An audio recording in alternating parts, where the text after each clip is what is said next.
North and South Seafood and Smokehouse presents The Kelly Sheffield Show on 100.5 ESPN and Wisconsin On Demand. Alongside Wisconsin Badgers Volleyball head coach Kelly Sheffield, here's Jon Arias.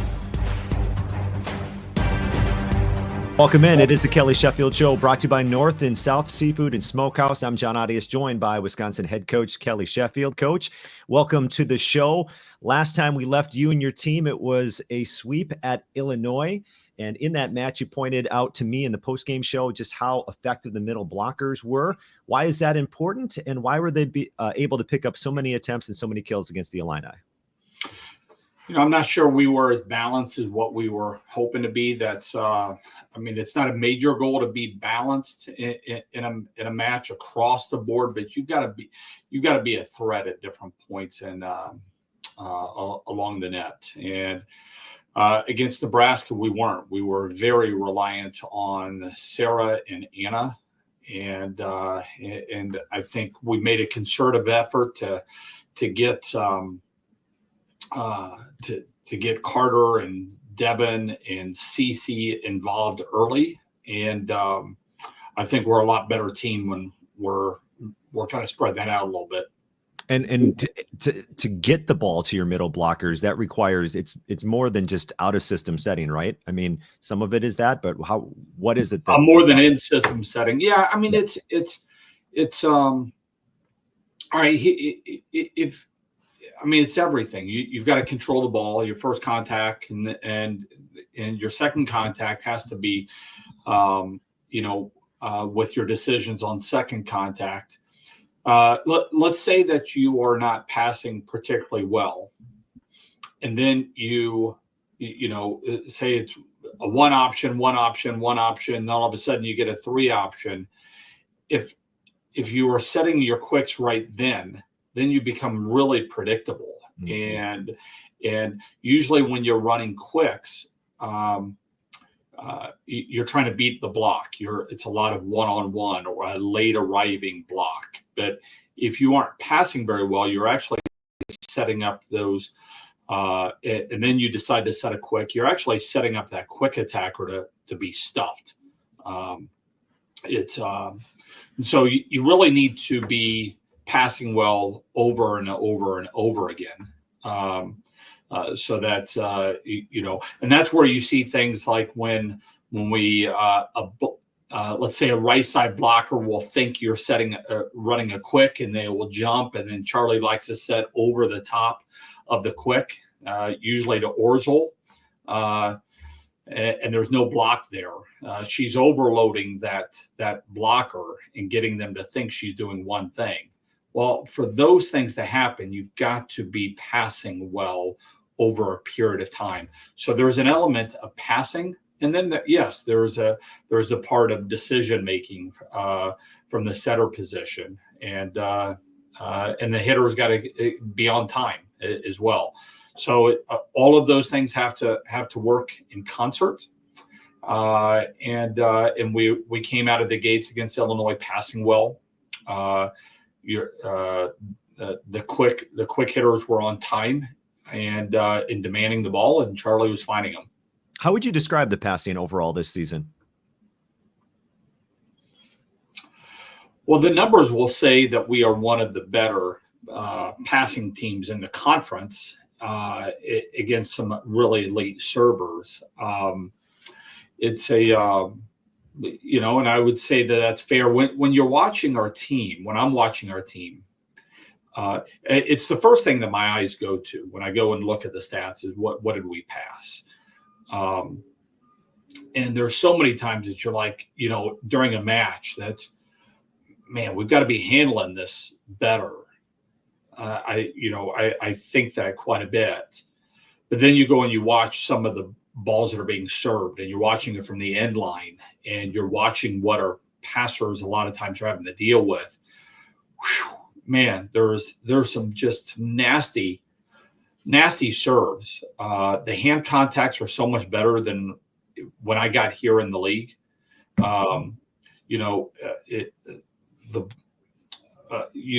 I go back and I'm watching some of our early years, and the servers, they put a little bit of of spin on it, not on purpose, but just it wouldn't come out off their hand clean.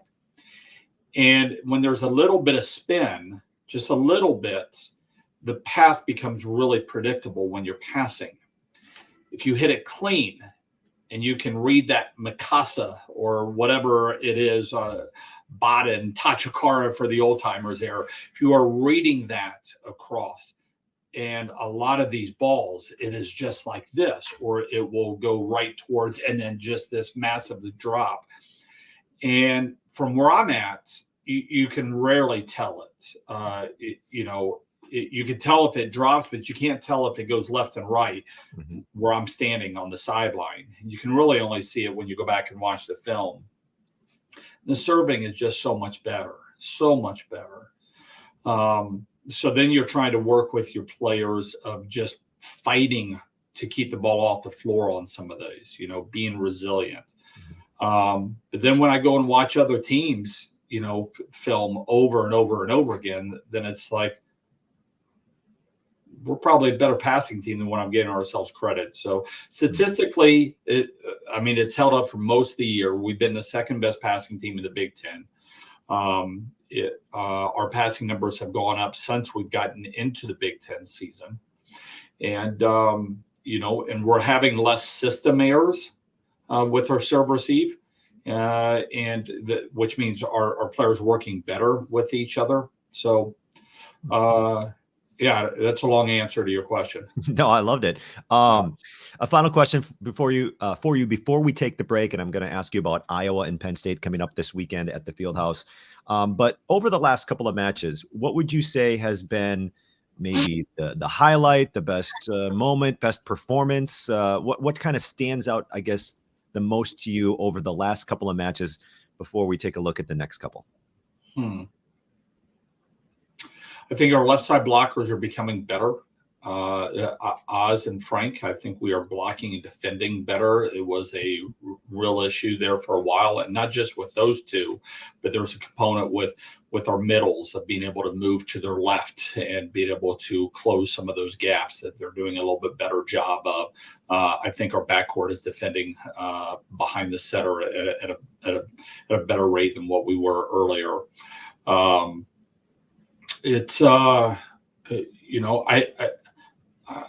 I love the direction that Lola is trending. It's now we're getting into the second half, and sometimes what you start seeing with freshmen is they start wearing down or whatever. This is a really long season. High school seasons are coming to a conclusion right now, and so that's one of the things that you keep an eye on with the younger players. This is can they last the length of the season and continue to get stronger? But I love the direction that she's going. Her serving has gotten to be a lot better than what it was earlier in the year. She was getting in at about 80% in, and now she's north of 80% in behind the service line and bearing some depths, and she's working hard in that. And her passing numbers continue to climb. So I love the direction that she's trending. But yeah, those would probably be the top two things at the top of my list that I would say is jumping out. All right, very cool. All right, talking with head coach Kelly Sheffield of the Badgers volleyball team. Up next, it's Iowa and Penn State. We'll talk about the upcoming matches at the UW Fieldhouse. When we come back, this is the Kelly Sheffield Show. And welcome back. This is the Kelly Sheffield Show. Jon Arias joined by Wisconsin head coach Kelly Sheffield, brought to you by North and South Seafood and Smokehouse. Badger fans, Friday, November 8th, the Badgers take on the Iowa Hawkeyes. Then on Saturday at 2:30, Wisconsin faces Penn State. Now, the Friday game against Iowa is the Carbone Cancer Awareness Night. You can fill out the I Play For signs before the game to honor a person in your life affected by cancer and join the team in recognizing the great research being done at the university to treat and eradicate cancer. And then on Saturday, when the Badgers face the Nittany Lions, it is a red out at the Fieldhouse. So make sure to wear that red. All right, so let's talk about Iowa and Penn State coming up this weekend. I guess maybe for me, the Penn State match, it almost seems like an opportunity to kind of get back and kind of position your team. Like, where are you in the top whatever teams of the country? That's the way I kind of view it. How do you view the match against the Nittany Lions and Iowa Hawkeyes too before that? Yeah, I mean it's back-to-back matches. We haven't done too many back-to-back matches in Big Ten play, and so there's a different challenge with that. I think Iowa's in the middle of a rebuild with a new coaching staff, and really like the direction that they're going and the energy that they're playing with, and I think it'll start turning over into some wins at some point. You continue to play the right way and recruit the right way, and the results start coming at later time. So I'm sure that he'll get that thing turned around here. Penn State, I mean, the results would show that they're back to where they were, a handful of years ago. It's been a while since they've been right at the top of the league in the second half of the conference, and they're really talented. They're very experienced. They've got a player of the year candidates kind of leading the way. There's a toughness. I think both programs really pride themselves on toughness and grittiness and have kind of a blue collar work ethic. Both teams are hitting very, very well and in scoring. It's I mean, right now I would say that they're probably a favorite if the season were to end today to have one of those top 4 seeds in the tournament. And certainly they're undefeated. They've lost one match all year. The opponents that we have played and the opponent that are the same opponents that they played, they have hammered them by a more decisive score than what we have. And so when you're comparing similar opponents, they've done a better job against those opponents than what we have. So it's we know that we've got our work cut out for us, and we're certainly excited about that. And it's another opportunity to see, against elite competition where we're at. Yeah. So the month is obviously underway and rolling about a week into it. In a perfect world, where would this team improve the most heading into December?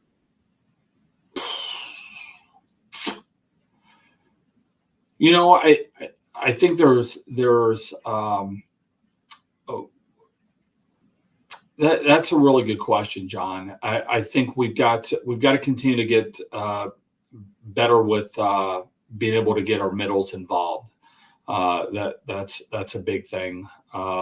We've got to be able to slow down the middle part of the court and behind. I think we're doing a pretty good job on teams' left side hitters. We've got to continue to defend better out of the middle third, whether it's quicks or the back row. And we've got to continue to get stronger behind the setter. So defensively, we've got to do that. We're always trying to get better in our first contact. I mean, that's, whether that's serve or pass. I think we're becoming a really good serving team. And I think we're really getting pretty close to being able to be, very, very good, able to get on service runs, all 6 rotations. We're getting closer to that. I loved how Carly came in and served the ball against Illinois, and the confidence that she's having. She's had a few opportunities and matches and has done really, really well. It's been a little bit less so in practice, and that's why we haven't gone to her as much in matches. But she's starting to put together a resume on the court that says, all right, she's able to get back here and put some really tough serves and keep it in. It's probably going to force our hand in a good way to say, hey, let's give her some more time behind the service line. All right, so the Badgers and Hawkeyes go at it just after 6 o'clock on Friday. You can hear that on the Wisconsin Badgers Volleyball Radio Network with the pre-match show at 5:30. Then it's third-ranked Penn State at the Fieldhouse, the Red Out on Saturday. Pre-match show at 2 p.m. First serve just after 2:30 once again on the Wisconsin Badgers Volleyball Radio Network. And that one as well, if you happen to not have tickets or can't make it to the UW Fieldhouse in Madison, that's on NBC. So you can just tune into NBC and catch Wisconsin Badgers Volleyball. We will take a break. When we come back, some listener questions for you, Coach Sheffield. That is next. This is the Kelly Sheffield Show. Welcome back. It's the Kelly Sheffield Show, brought to you by North and South Seafood and Smokehouse. Reminder to Badgers fans, Friday, November 8th, Wisconsin and Iowa at 6 at the Fieldhouse. Then the Badgers a Red Out against Penn State on Saturday at 2:30. All right, time for some listener questions. Earlier this week on X, I posted asking for questions for the head coach, Kelly Sheffield. I've got a couple here and then one that we haven't gotten to yet. And then I have a question too, if we have time. But Corey asks for football, there's always discussion around game start times, but he doesn't see that for volleyball. Do you have a preference of afternoon versus evening versus late night matches? And then he's got a second part of that question, but I'll just start with that.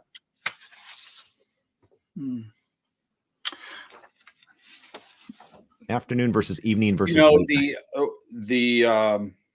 Right now in Big Ten play, home teams are winning at 52%. Teams in the same time zone are winning 47%. One time zone away, there's a 61%. It goes down to 36% winning when you travel 2 time zones and 38% when you travel 3 time zones. So 1 or less time zones, 52% winning when you travel 2 or more time zones, 38%. But when you kind of go a little bit deeper than that, it's a typically the better teams, the higher teams are winning. So far I'm not sure, even though I'm going to disregard the numbers that I just told you, because it sounded like it was pretty big difference between 2 time zones and more. Typically the team higher up in the standings is winning so far, but that'll be something that'll be interesting to keep an eye on. I'll tell you what was pretty tough was, even though we had a day in between, was that Nebraska-Illinois turnaround, where we had to get on the road the next day and we had to play an afternoon game, 36 hours later. That was tough.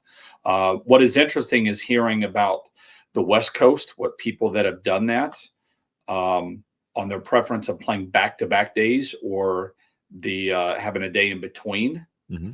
And some people are feeling like that day in between is actually making it kind of tougher, because now your body has switched over and that second match becomes a lot groggier. It's, where if you can kind of get in and get out, then you've got a better chance of kind of your body staying on your time zone that you're from. That'll be interesting. What we're seeing, like Washington, when they came to play Iowa and then us, they went to Iowa 2 days before. So I think 2 days before Iowa, played Iowa and then came and played us. I think what they were trying to do was get used to the time zone before that first match. And some other teams are trying to get in and get out before their bodies change. That's one of the things that's different about our sport than like football, or basketball. You're typically going and traveling and playing one game, and your stay is a lot shorter. Unless you're playing a bowl game, then you go out there for a week and your body's fine at the end of this. We're playing 2 matches over the course of either 2 or 3 days, and so your body is making those adjustments while the matches are happening. Early versus late, really late at night can be tough. The extremes, either way, can be really tough. A late afternoon or an early evening, I don't know if there's a massive difference either way.